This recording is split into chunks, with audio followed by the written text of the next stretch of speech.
Assalamualaikum warahmatullahi wabarakatuh. Bismillahirrahmanirrahim. Alhamdulillahirrabbilalamin. Wassalatu wassalamu ala asyrafil anbiya'i wal mursalin wa ala alihi wa sahbihi ajmain amma ba'du. Pertama-tama, marilah kita semua panjatkan puji syukur kehadirat Allah Subhanahu wa Ta'ala yang telah melimpahkan rahmat-Nya kepada kita semua. Tak lupa salawat dan salam semoga tercurah kepada junjungan kita Nabi Muhammad SAW serta kepada keluarga dan sahabat-sahabatnya yang mulia. Marilah kita bersama-sama menjelajahi petunjuk hidup yang agung ini dengan tema yang akan kita bahas pada kesempatan yang berbahagia ini, yaitu berjudul Renungan di Penghujung Bulan Ramadan. Bulan Ramadan 1445 Hijriah akan segera meninggalkan kaum mukminin dan mukminat. Hampir 1 bulan melalui perintah Sang Ramadan telah mendidik umat Islam menjadi manusia yang memiliki karakter mutakin.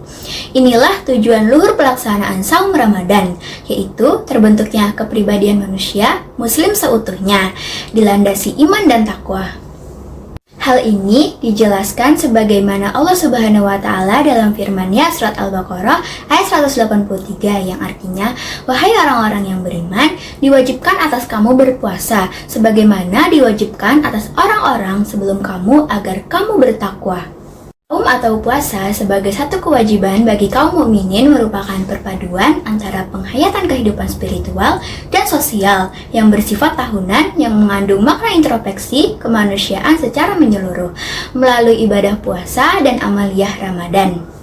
Diharapkan seorang muslim mau mengintrospeksi evaluasi terhadap diri masing-masing agar tepat dalam memegang teguh prinsip-prinsip dalam beragama dan senantiasa istiqomah dalam mentaatinya. Selama bulan Ramadan, seluruh kaum muslimin yang beriman telah dididik sedemikian rupa untuk memegang prinsip kejujuran, tanggung jawab, serta kepekaan sosial terhadap sesama manusia muslim.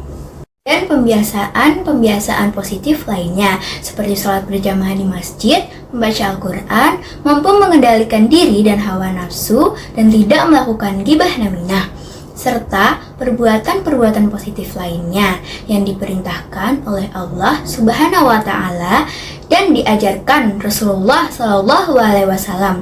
Namun, ketika menjelang akhir Ramadan, tentunya kita harus bertanya kepada diri kita masing-masing, apakah kebiasaan positif tersebut selama Ramadan, apakah masih kita pertahankan? Akankah kita tetap istiqomah dengan semua itu, atau sebaliknya, setelah Ramadan, kita akan kembali meninggalkan masjid, meletakkan kembali Al-Quran, dan tidak membacanya, apalagi mengamalkan isinya, dan banyak lagi pertanyaan yang muncul. Sudahkah seorang muslim memanfaatkan umur untuk kepentingan mencapai ridho Allah Subhanahu wa Ta'ala dan melaksanakan perintah-perintah dan meninggalkan larangan yang dilarang oleh Allah Subhanahu wa Ta'ala? Ataukah kita sekedar memanfaatkan umur dengan diperbudak oleh hawa nafsu? Jangan sampai saum yang telah dilaksanakan hanya tinggal kenangan sebagai satu rutinitas yang tidak memiliki makna dan mampu menjadikan diri kita menjadi yang terbaik di hadapan Allah Subhanahu wa Ta'ala. Jangan sampai kita menjadi manusia muslim yang tidak mampu meraih hikmah dari saum kecuali lapar dan dahaga saja, sebagaimana sabda Rasulullah SAW. Berapa banyak orang-orang yang berpuasa tetapi tidak memperoleh apa dari puasanya itu, kecuali hanya lapar dan dahaganya saja. Seorang muslim hendaknya mampu memanfaatkan anugerah dan nikmat yang diberikan oleh Allah Subhanahu wa Ta'ala dengan sebaik-baiknya. Allah telah memberi kita hati, mata, dan telinga untuk digunakan mendapati ridha Allah Subhanahu wa Ta'ala, bukan malah sebaliknya. Allah mengingatkan melalui firman-Nya dalam surat Al-A'raf ayat 179 yang artinya, dan sesungguhnya kami jadikan untuk isi neraka jahanam kebanyakan dari jin dan manusia. Mereka mempunyai hati, tetapi tidak dipergunakannya untuk memahami ayat-ayat Allah, dan mereka mempunyai mata, tetapi tidak dipergunakannya untuk melihat tanda-tanda kekuasaan Allah. Mereka mempunyai telinga tetapi tidak dipergunakannya untuk mendengar ayat-ayat Allah.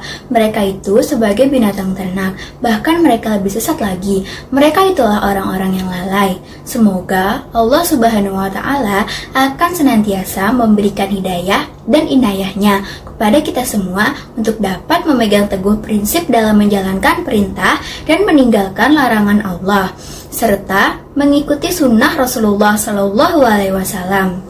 Semoga kedepannya dengan akan segera berakhirnya Ramadan dapat menjadikan keimanan dan ketakwaan dalam diri kita lebih baik dan sempurna. Demikian apa yang dapat saya sampaikan, kurang lebihnya mohon maaf. Pengen pisang beli di pasar, langsung dimakan di dalam kamar. Karena saya masih belajar, kalau ada salah mohon dimaafkan. Wabillahi taufiq wal hidayah. Wassalamualaikum warahmatullahi wabarakatuh.